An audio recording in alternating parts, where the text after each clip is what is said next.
അമ്മേ, ഞാൻ പാർലറിൽ പോയിട്ട് വരാൻ കണ്ടു. ഞാൻ ത്രെഡ് ചെയ്യണമായിരുന്നു. ഞാൻ പോയിട്ട് വേഗം വരാം. അല്ല മോളെ, മോള് പാർലറിലൊക്കെ പോകുമോ? ബ്യൂട്ടി പാർലറിലൊക്കെ? മോളെ കണ്ടപ്പോൾ ഞാൻ വിചാരിച്ചില്ലായിരുന്നു കേട്ടോ മോൾ അങ്ങനെയൊക്കെ പോകുമെന്ന്.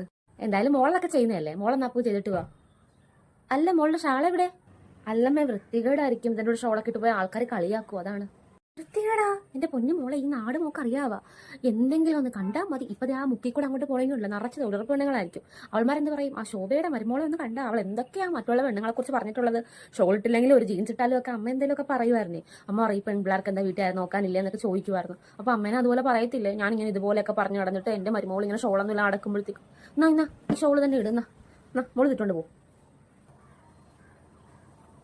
അല്ല, ഈ മുടിയൊന്നും അഴിച്ചിട്ടിരിക്കുന്നേ? ഈ മുടിയൊന്നും അഴിച്ചിട്ടുണ്ട് ഇതുവഴിയൊന്നും പോവല്ലേ? വല്ല കണ്ണും കിട്ടിയ തല തല്ലി പൊളിയും. ആ വേദനയായിരിക്കും. എന്നാ ഈ ക്ലിപ്പ് ഇത് വെച്ചോ മോള്. അമ്മ വെച്ചേരട്ടെ. ഞാൻ വെക്കാം. എന്നാ ഞാൻ പോയിട്ട് വരട്ടെ.